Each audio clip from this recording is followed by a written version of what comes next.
Good morning, everybody.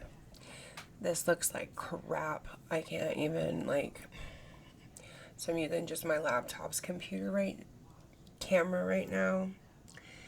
And, I've been messing around with this entire, trying to use, instead of my webcam or my computer camera, my iPhone as my, webcam. I've downloaded several different apps and it's starting to just irritate my soul because it's not working in the way that I want it to. And I feel like it's because, you know, they want me to pay for it and I don't want to pay for it right away before I know I like it. And as of right now, all three of them I don't like. So, sorry about that.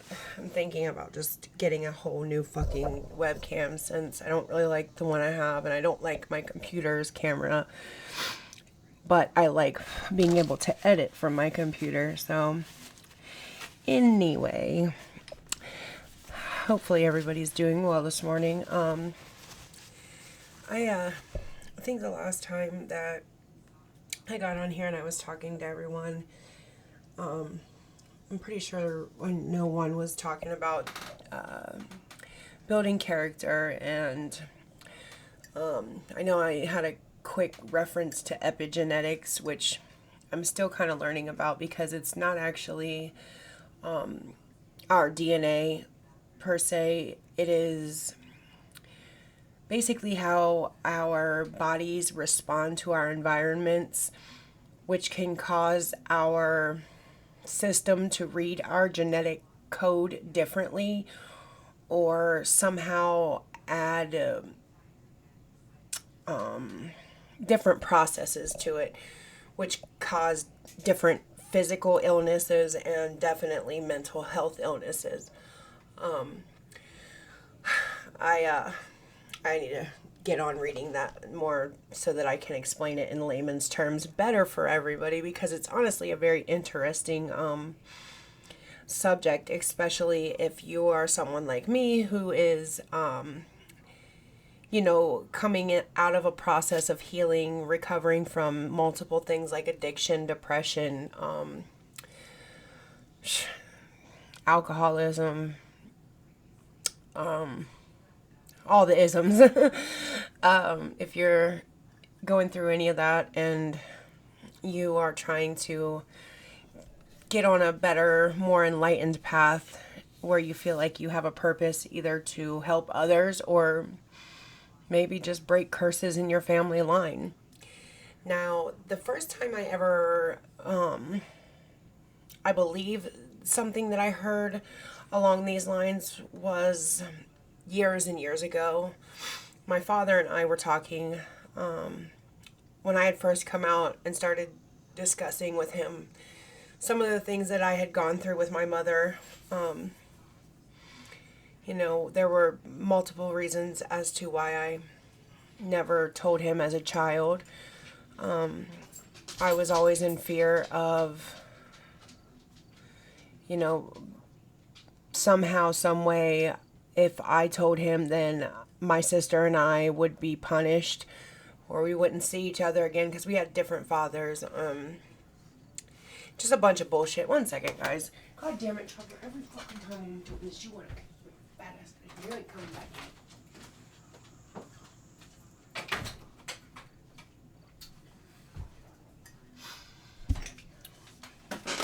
Sorry about that.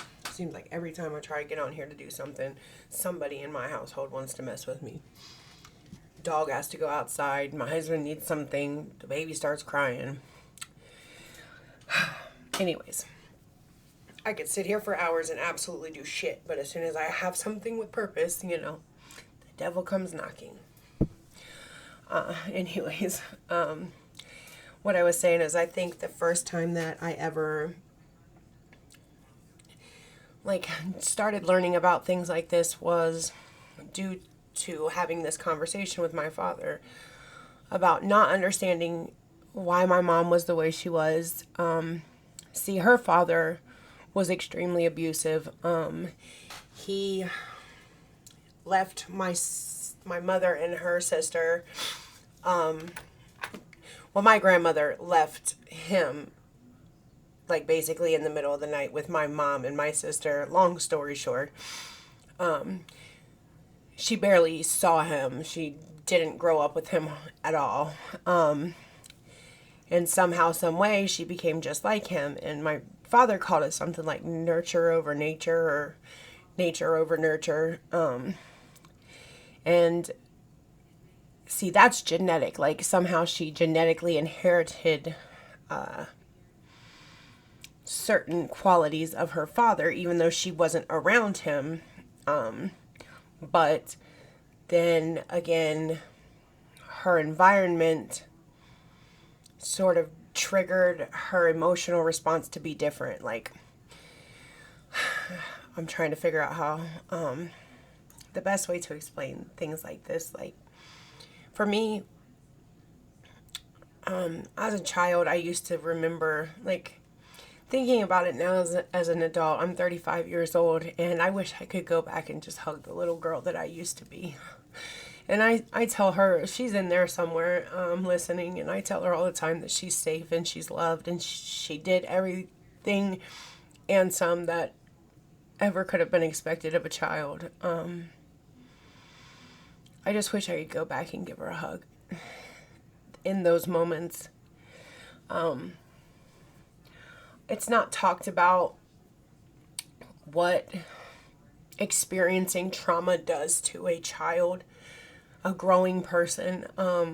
It doesn't just cause mental health illness, it causes long-term physical health illness because of the body's responses to adrenaline being released constantly and or fear. The fear responses can cause long-term illness. Like, I have asthma, I have heart palpitations. Things are getting better. You can heal them, and the mental illness is also manageable. You can heal anything. We're capable of healing ourselves. It's just very difficult for somebody who's experienced a great amount of trauma. And we don't talk about that enough. That we should be protecting our kids' innocence more. We should be, if as parents, I understand it's so difficult to say, hey, I can't do this, I need help, or I'm struggling, I need somebody to help me. Like, we want, for some reason, we're made to believe we need to be able to handle everything on our own without ever asking for help. And if we ask for help, it's somehow weak. I believe it's in the Bible. It says it takes a village to raise a child. And that is the truth. Like, children get to be innocent for such a very short period of time. And as parents, as adults, even if they're not our children biologically, it is our job to protect their innocence and to cultivate goodness within them and security, so that our future, the future of our world, is safe. And instead of what is happening right now, we're at war, people are angry, people are insecure, people don't know what it's like basically to have a structured household, or what the healthy masculine or feminine principle is. Like, it's incredible how misconstrued and discombobulated everything is these days. I mean, and that's the thing. It's not discussed enough, but it starts with protecting our children's innocence. And, no, they don't come with handbooks, and no, we don't always know exactly the right thing to do because each child is different. And we're going to make mistakes. A mistake is okay. It's learning from those mistakes and growing and not making them again, or trying not to make them again, is the key to a better future. I have the biggest heart in the world. I have so much love in me. I have the empathy probably of Jesus Christ. I can feel other people's feelings, and when I discuss something, I feel it powerfully inside in my chest. I know that it's there. There was a point in time where all I knew was my feelings, and that was all I trusted. But anyways, I deal with anger. It's so much better now. Like I've come so far. I still have a long way to go, and it's been a lot of work. It's been very difficult. I'm tired a lot. And processing these type of emotions is not something I would wish on anybody at all. But I have 2 daughters, and it's worth it. I never want them to feel the way that I felt in my lifetime. I never want them to be able to say that my mom didn't try. Because, damn it, I would never give up. There's been plenty of times I've wanted to. The one time that I did want to and I tried, God decided I wasn't allowed to. So I made the decision then that I had some sort of purpose, and probably that purpose was just to be a mom, a good mom to my kids. Whether I do anything else in my life, that was success for me. And it is success for me, and it from the point that I was 5 years ago to who I am now is like night and day. You wouldn't even recognize me if you had a discussion with me 5 years ago compared to now. And I'm very proud of that. And my oldest daughter said that to me last night. She sent me a text message, and we were just talking back and forth about some things, and actually, that was the first thing she said to me. She was just like, I love you, Mom. And I'm really proud of you for all the things that you've overcome and done. And it meant so fucking much to me. That kind of love and that kind of admiration. That's why I'm here. And I just hope that despite what you've been through, you do the same for your children. And we can all one day maybe just come together and understand and know that God didn't put so many of us here on this earth to be hateful towards one another or, be against one another. We're supposed to love each other and help each other through this shit, because whatever I might not know, and I might have a talent that you might need me to do, and you have something that I need you to do. So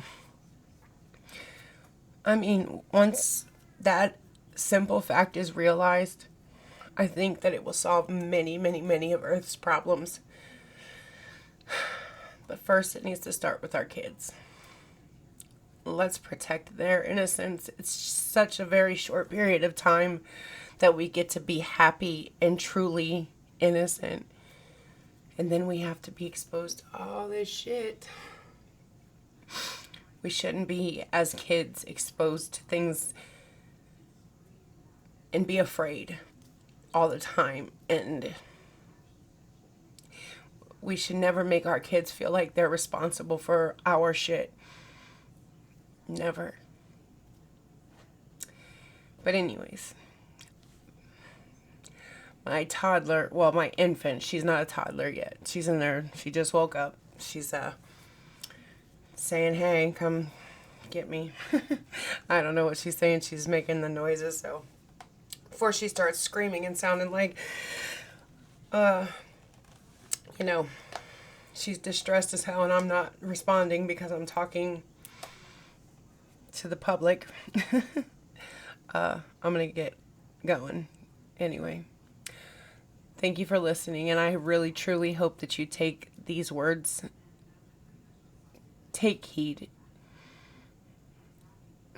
Because especially if you grew up the way that I did and you were just an afraid little girl trying to be strong all the time, and then it broke you down and you had to rebuild in a really hard, shitty way. You don't want to do that to your children. And I know that the pain that you're processing is not easy. But think about passing that on to the little person that loves you the most. That's a pain that I couldn't bear. So, anyways, thanks for listening. Until next time, guys. Later.